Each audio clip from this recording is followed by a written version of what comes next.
Sederhana, channel yang menyajikan informasi, inspirasi, dan edukasi sederhana yang semoga bermanfaat untuk kawan-kawan semua. Pada video kali ini saya akan memberikan penjelasan sebagian materi SIMDIK anak kelas 10 ataupun kelas 1 semester 2 2022 jurusan multimedia di SMK Darusshifa Cilegon, Banten. Materi ini saya kutip dari buku yang berjudul Simulasi dan Komunikasi Digital, karya dari Dr. Andes Siwi Widi Asmoro MPD, terbitan Andi. Mohon izin kepada beliau saya mengutip bukunya. Oke, langsung saja saya akan menjelaskan poin-poin penting yang ada di video kali ini. Oke, poin yang pertama yakni kelemahan komunikasi daring ataupun komunikasi yang menggunakan media internet. Yang pertama, kelemahan komunikasi daring ialah tidak mewakili emosi pengguna. Kita semua tahu bahwasanya komunikasi daring, apalagi yang melalui chatting yang berbasis teks, itu tidak mewakili emosi pengguna.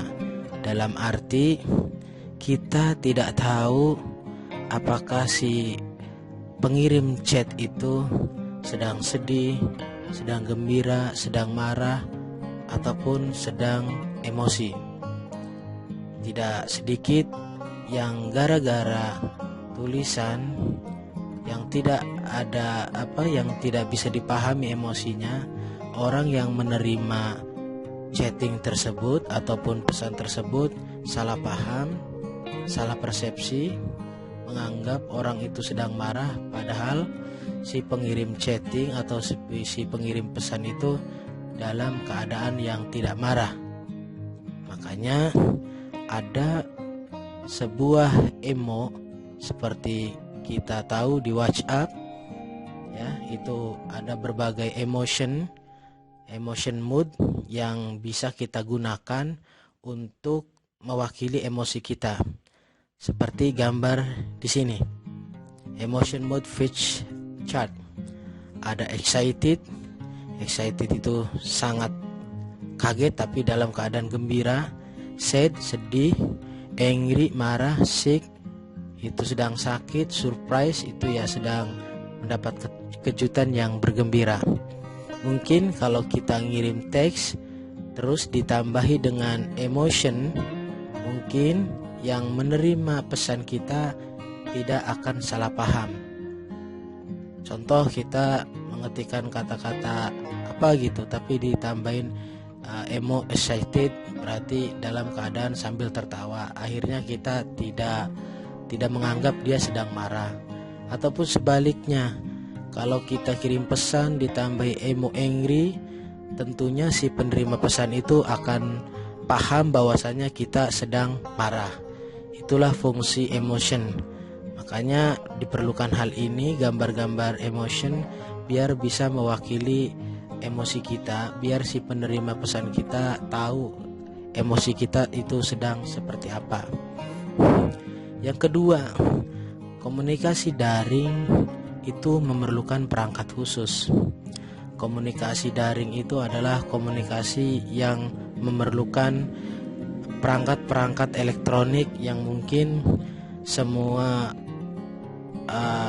masyarakat Indonesia, baik dari yang adanya di kampung, di kota, masyarakat biasa, pejabat, pengusaha sekarang yang menggunakan fasilitas komunikasi daring pasti memerlukan perangkat khusus. Mungkin adik-adik semua, siswa-siswi SMK Darusshifa sudah tahu perangkat-perangkatnya seperti apa. Seperti gambar yang ditampilkan pada kali ini. Banyak sekali jenis perangkat yang bisa digunakan untuk membantu kita dalam komunikasi daring. Ada laptop, ada komputer, ada HP, ada tab, dan lain sebagainya. Tentunya kita menggunakan perangkat, mana yang lebih kita nyaman, mana yang lebih kita sering gunakan, itulah tentu perangkat yang digunakan. Oke, selanjutnya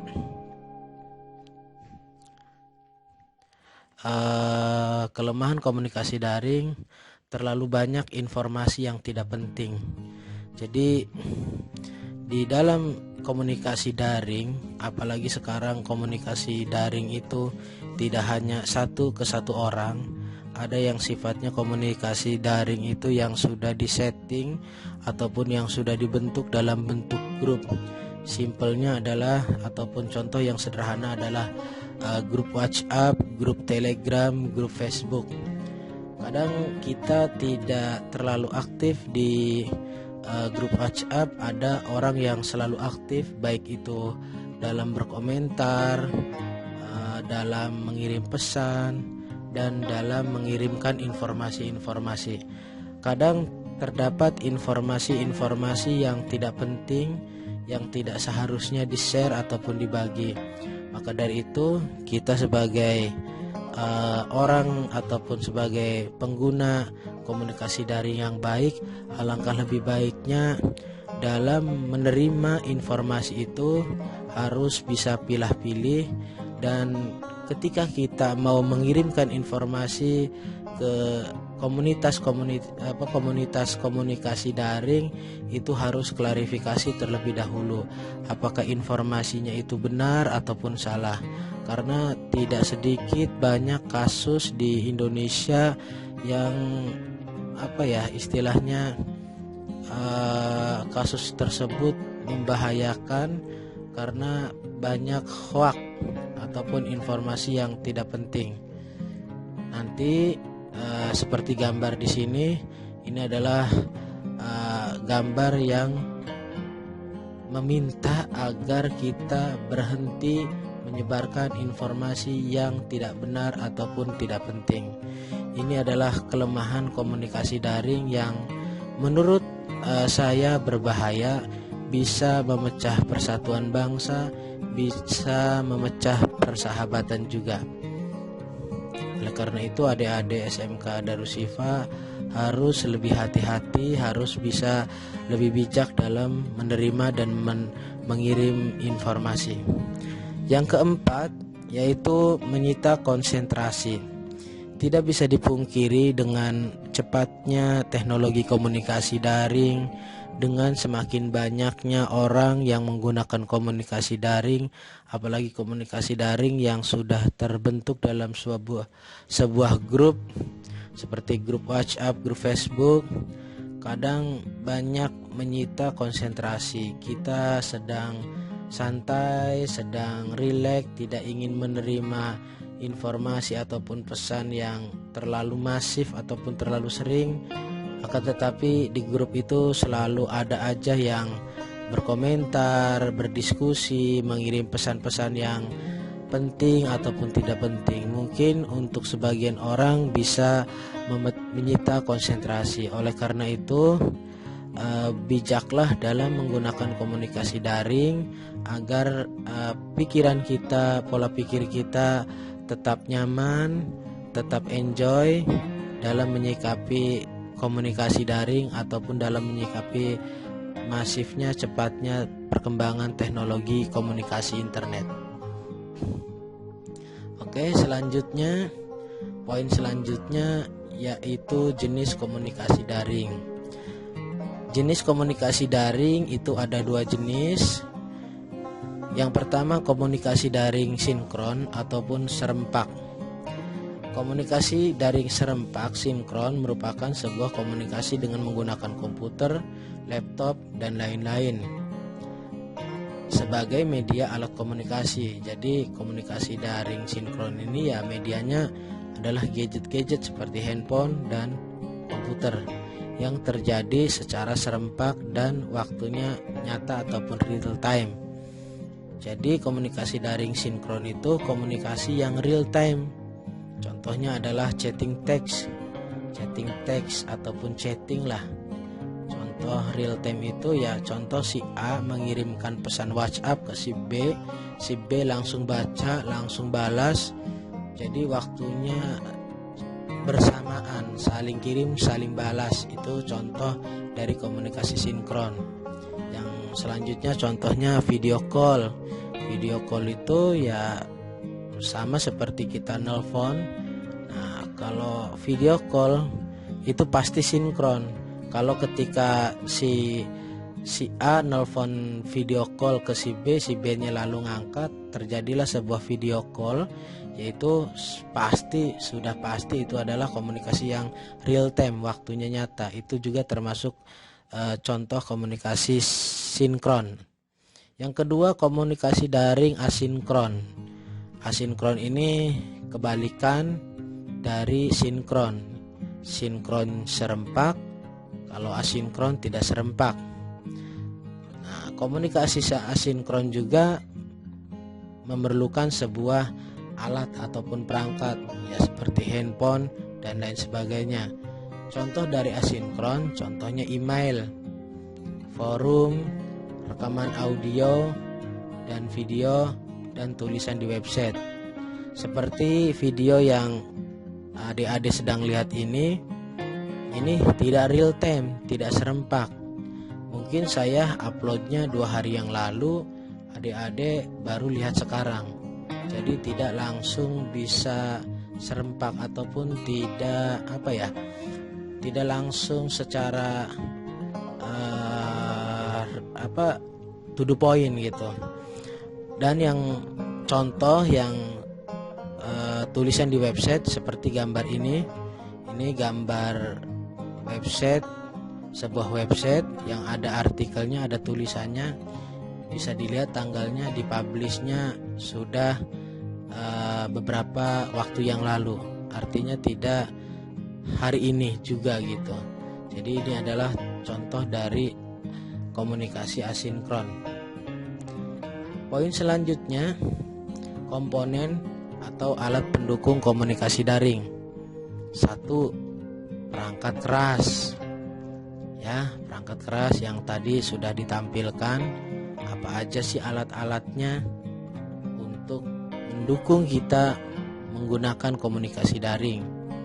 Ya, perangkat keras ataupun dalam bahasa Inggrisnya hardware adalah perangkat yang bisa kita lihat, bisa kita raba pakai tangan kita.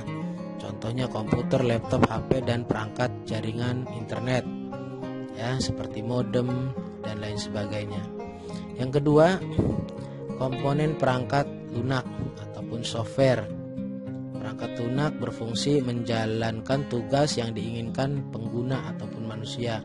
Kita sebagai manusia kalau mau menggunakan komunikasi daring tentunya butuh yang namanya software sebagai yang menjalankan komunikasi daring yang kita inginkan. Jadi perangkat lunak digunakan sebagai penghubung antara pengguna kita manusia dengan perangkat keras hardware. Contoh perangkat lunak ya WhatsApp, Gmail, Zoom meeting. Perangkat lunak itu kalau untuk komunikasi daring jumlahnya tidak terhitung, banyak sekali. Setiap negara itu punya ciri khas masing-masing.